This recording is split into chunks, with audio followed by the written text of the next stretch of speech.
In March 2022, this happened. Today we are taking a crucial step to turn off the tap for the Russians' information manipulation. We will ban in the European Union the state-owned Russia Today and Sputnik. RT finally getting dumped by major distributors like DirecTV and Roku. Facebook, TikTok, and Google have also announced restrictions on RT's content. These announcements, coming only days after Russia's unprovoked attack against Ukraine, represented a significant escalation in Western powers' attempt to weaken a core element of Russia's propaganda machine, their state-funded media channels.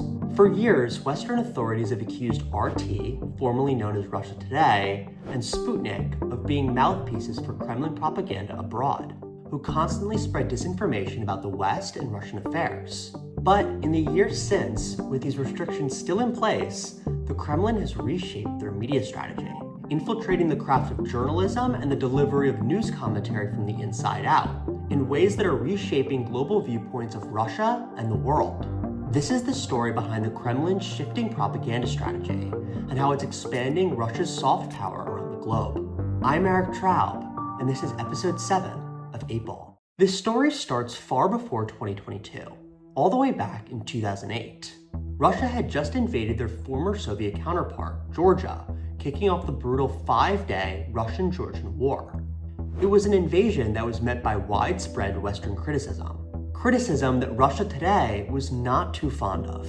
In the early years of Russia Today, the Kremlin-backed news channel, founded in 2005, acted predominantly as a public diplomacy arm for Russia, focusing on showcasing a positive image of Russia that the Kremlin claimed wasn't being adequately represented in the Western media landscape. The Russian-Georgian War was a huge turning point in Russia Today's approach. Russia Today pushed back sharply against Western criticism of the Russian-Georgian War, claiming that Georgia was committing genocide. Yet, in the war's aftermath, Russia knew that changes needed to be made. Russia decided that it had not performed as it wanted to in the information side of the conflict. They compared their performance very negatively with what Georgia had succeeded in doing in persuading the rest of the world that its cause was just, and they set out to make changes. Core to these changes was shifting Russia Today from a Russian public diplomacy effort to an outlet that would be an attack dog and pushing back against the rampant anti-Russian coverage that the Kremlin claimed permeated Western media coverage.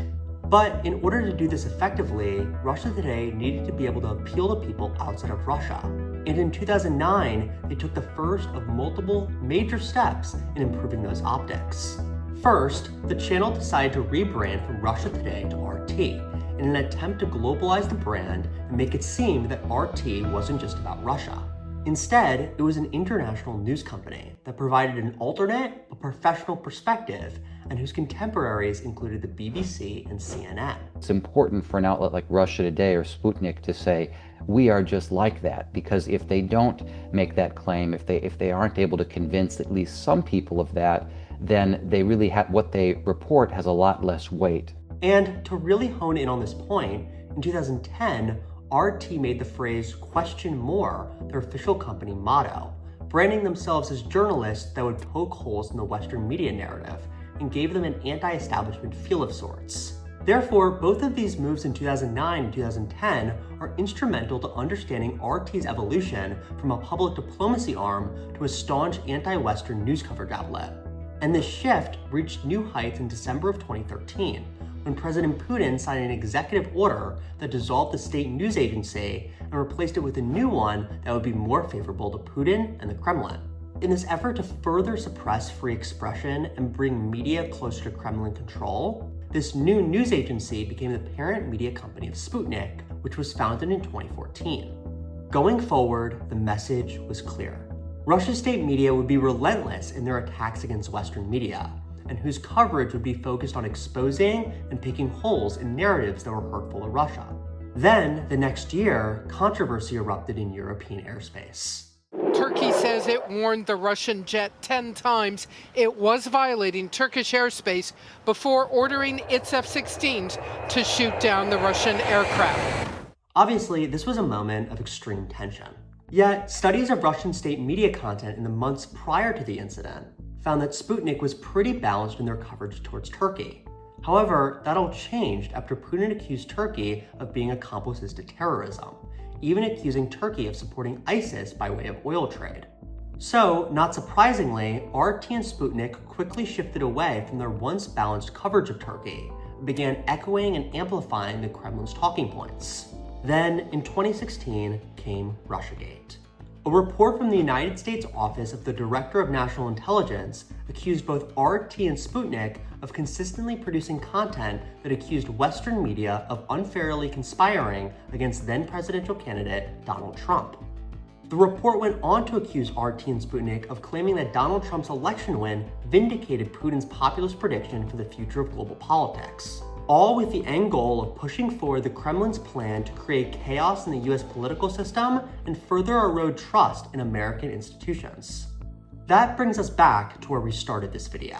In the immediate aftermath of the EU and US restrictions and a bevy of sanctions being launched against them, many predicted that Russia's economy, let alone its propaganda machine, wouldn't be able to survive being ostracized from the rest of the world. 3.5 years in, and those estimations appear to have been overblown. Russia's economy, while slowing as of late, has proved resilient since the start of the war with Ukraine, and the Kremlin is planning to increase their spending on state media in 2026 by 54%.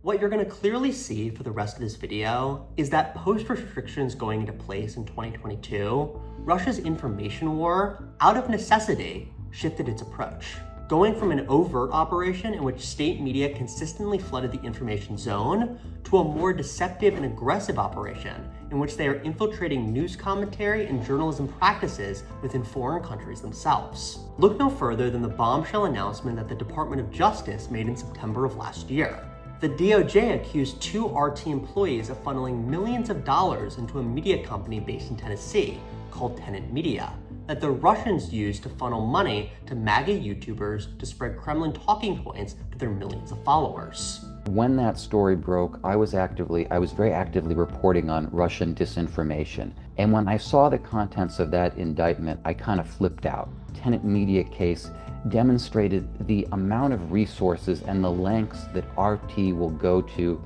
insert itself into the American media environment. And in a US media environment that has been dominated by anti-Russian narratives going back to the Soviet era, being able to funnel Kremlin talking points directly through political commentators who many Americans trust is an effective way to disguise Russia's involvement while still sowing chaos in Americans' political discourse.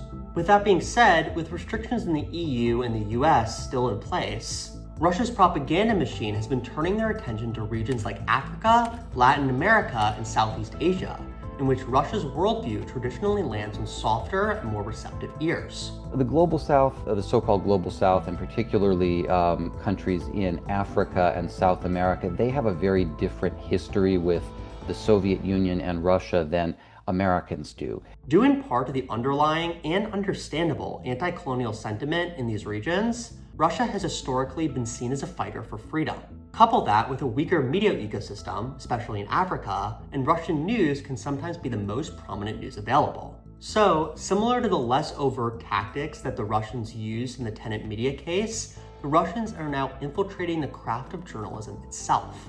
Sputnik started a journalism academy, teaching students the basics of news reporting and production years before the 2022 restrictions went into place. The academy, called Sputnik Pro, claims to have over 10,000 participants in over 80 countries. In 2023, RT also jumped into the journalism media training pool, launching RT Academy. Since its founding, it's brought in around 2,000 students from China, Africa, Southeast Asia, and India, advertising itself as a free workshop to learn the tools of the trades of journalism. On the surface, especially for those in the Global South, this seems like an incredible deal. And that's kind of the point. But when you dig a little bit deeper, it's not hard to see the actual motivations behind these programs.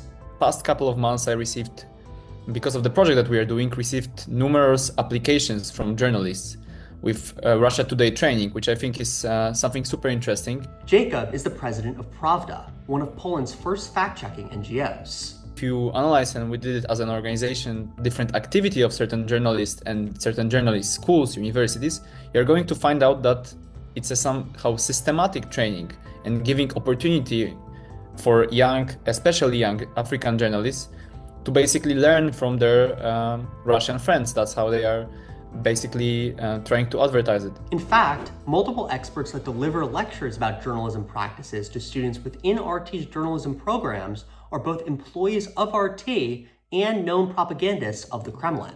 Additionally, at the end of these programs, participants are notified about opportunities at RT bureaus, all part of what experts say is a way to funnel young, inexperienced, and therefore impressionable journalists into the Russian media space. Shouldn't be surprised at all that a lot of the people that are successfully inveigled into working for RT and Sputnik are fairly inexperienced and at the beginning of their careers, because anybody that has built up greater experience or is further down the track of being an established, genuine journalist knows that working for those organizations is absolutely toxic for their future career. All this makes clear that these journalism programs sponsored by the Kremlin are part of a larger soft power play, in which the Kremlin is filling in the information gap left by previously established networks in the region like Voice of America.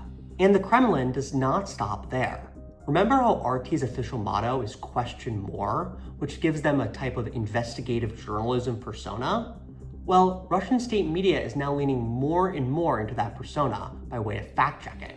Now, Russians understand the role of fact-checking, and they propose their own alternative. That alternative is what the Russians call the Global Fact-Checking Network, closely resembling both the International Fact-Checking Network, the US-based organization, and the European Fact-Checking Standards Network, which is based in Paris.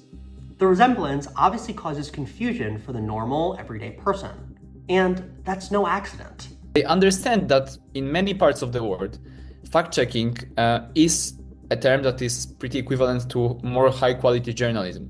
That fact-checkers are the ones that are responsible for media literacy. Fact-checkers are the ones that are responsible for, dealing and moderating what's happening on platforms. It's a move that feels eerily on brand for the Russian media machine, going back to RT's rebranding in 2009 and 2010, which all leads to an important question. To what extent is this Russian disinformation, levied overtly through their state media and disguised within journalism programs, actually effective in spreading Russia's soft power?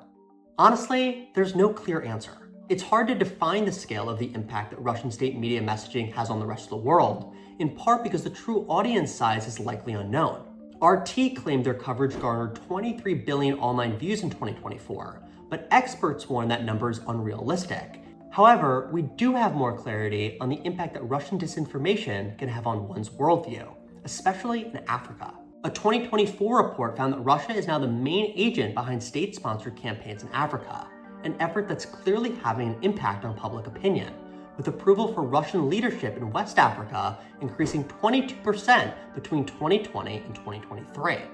This may be one of the clearest signs yet of the goal behind Russian propaganda: divide the world into those who favor the West and those who don't, with Russia leading the anti-Western crusade. Russia is clearly having success doing so, and that's a reality that will continue to reshape the future of geopolitics.